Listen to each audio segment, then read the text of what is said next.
will most likely be more successful. And then you have learned from your experience and will gain wisdom of what works for you and what doesn't. So the dark alleys are not necessarily dark when you meditate and pray for inspiration and guidance as far as how do you get out of the dark alley, by listening to your inner self, by understanding that there was another way. There is always the way of love. And so often our old attitudes still are in there, sometimes very, very subtly, still directing us. And to be able to, in meditation, stop and say, where is this coming from? So I don't have to keep going in this dark alley.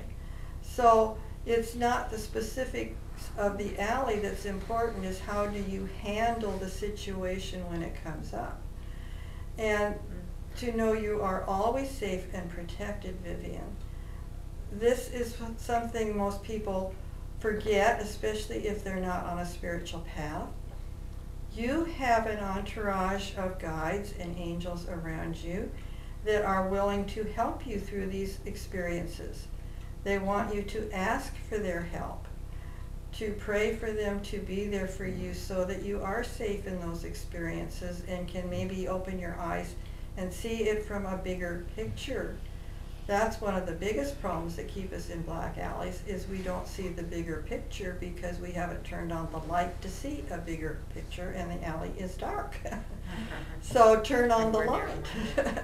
It's important to see things from saying, now I understand that I needed to learn this because this is what happened, because I would not be where I am now if it had not happened in my past. And it is making me who I am today. It is sometimes scary to move forward, but remember, you will always come out in a better place than you did before. So if you think of life as an adventure to be experienced in joyous awareness and joyous acceptance, then you are going to move through those dark alleys with that light, or that candle is lit on the table. You will have your own candle as you move through the dark alleys. That light of that candle will take you right through. Joyous acceptance removes the obstacles. That's the trick. When you can joyfully accept any of those dark alleys and say, this was necessary so I could move on, and see the benefits and the lessons from it, then it is no longer a dark alley. It has become and actually made you a stronger, better person, because now you have learned and grown. So do remember that these are just experiences for you to expand your energy, become more empowered, more know who you are, and to heal those parts that are still necessary in your soul that needs to be healed.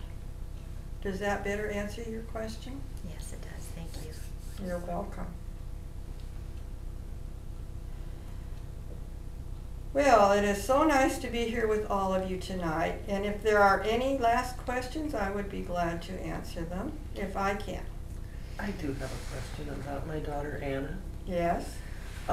She is special needs, dyslexic. She can't read very well, and I wonder what I'm supposed to learn, or what she's supposed to learn, or so many questions with her. Well, both of those are huge lessons to work with.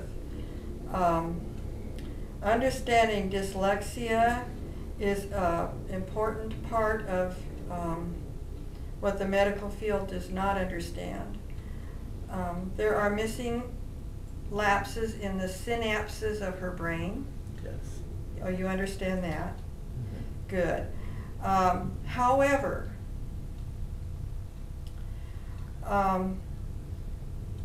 what are her other medical disabilities?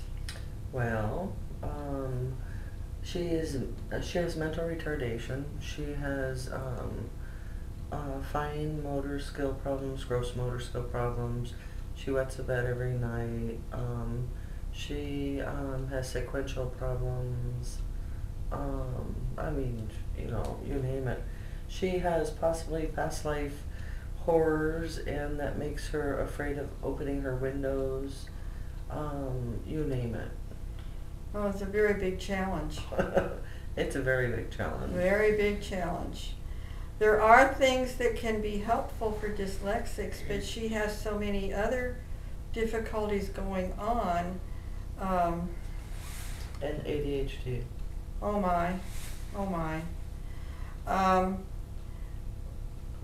The ADHD is an outplay of the hoarding. It's a way for her to get attention and to also not be in the reality of that emotional space. Some of the other things you listed that she had, the fears that she has, how does she understand when you talk to her and can soothe her down? Does she ever listen to soft music that might be very beneficial, such as Mozart or Beethoven, or just even Elvis Presley singing beautiful songs? She's 19 and now she the kids all listen to their own kind of music. That's okay, so She loves music, yes. Well, good music is one way to soothe the heart of the beast. And to have soft music playing in the house might be a suitable way to help her stay more calm, and all of those things that you listed, because fear is the enemy, and she has an abundance of that. Anything that can remove the fear will make it easier for you and for her. Her reading skills could be helped in various ways, but it would be difficult in her situation to take advantage of some of them. There is a school in Seattle that teaches dyslexic children, but if she has problems with motor skills, that's part of what it is. It's partly kinesthetic and auditory visual, and it sounds like she would have a very difficult time in a classroom setting. There are ways to deal with these various things, but I would suggest anything that is soothing, bubble baths, candlelight,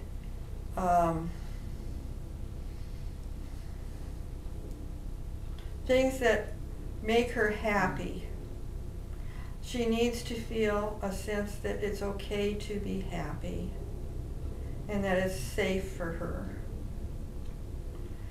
She's not feeling real safe, and that's why many of the things are happening. And it's not that it's not a bad house to live in, but it's her emotional state of mind of how she came into this life to learn these lessons. They are not your fault, Nancy. Do not take them on. Do not. These are her lessons. You're here to love her through it. And so there may be a time when she never actually progresses like you would like her to, and that's okay, because you have come to learn. She has joined you in your life to teach you love and compassion. And it's been a huge lesson for you, hasn't it? Yes.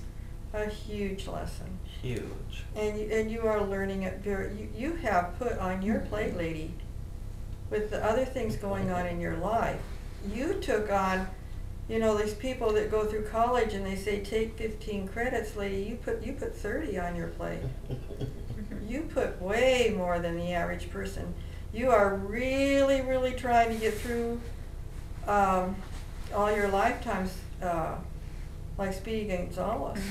I try to be kind. I try to make the right choices. Well, you are doing wonderfully, Nancy. You don't give yourself enough credit is one of the things. And you do need to give yourself some time out to just veg. You need some veg time, lady.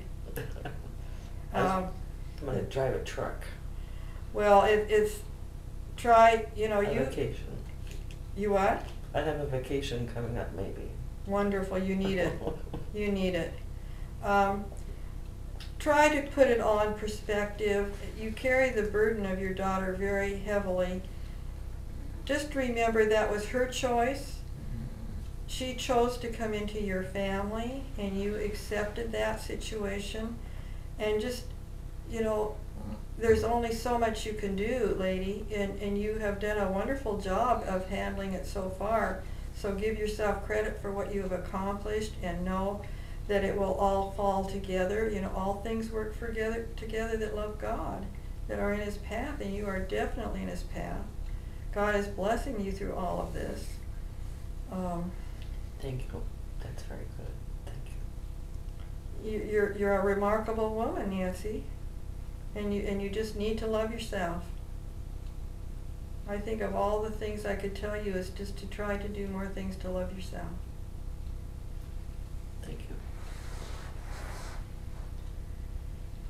Well, we have had a jolly time tonight, and I am interested in coming again, and hopefully I will meet with you people again. And I want to introduce Saint Germain, who would just like to have a little talk with you tonight. He likes to help people learn more about ascension, and he's very much into helping people ascend. And he has a few little tidbits tonight for you. So it has been nice being here. I wish you God's blessings as you leave tonight. May you continue on your path, knowing that you are on the right path even when you doubt it. It is always the right path, and trust yourself.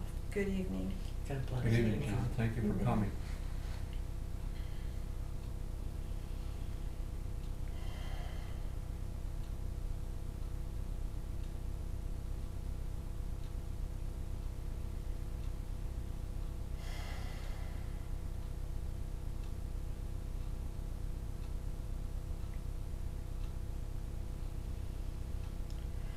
Good evening. Good evening. And I am Saint Germain, God bless. and I am glad to be here tonight. And since all of you are on a spiritual path, I did have a few words might be helpful for some of you to understand how in our ascension you can help yourself to ascend much easier. You know, it is a matter of knowing some of the tricks of the trade. And tonight I would like to share one with you. Thank you. One of the, we are all vibrations, and it happens that as the vibrations get denser, then we manifest as humans. So some of you are aware we are spiritual beings having a human experience, and the humanness has density to it. Now as we go into the fifth dimension, our density is going to decrease, so there will not be as heavy of vibrations. These heavy vibrations that we hold in us come from fear, resentments, guilt, shame, hate, revenge, jealousy, the 7 deadly sins, some people call them. Those dense emotions have to be spiritualized. In other words, shine the light of love on them. And as the light dissipates the darkness, as the light dissipates the density, the vibration rises. That's a simple explanation of going into the fifth dimension. And as you raise your vibrations, you will be coming into grace. There will be no right or wrong, good or bad, judgment or criticism. We will be in cooperation with each other. We will be in sharing with each other. We will be participating as groups together in harmony, and our lives will be in balance. Doesn't that sound wonderful? Yes. Yes, it does. It is so exciting to think how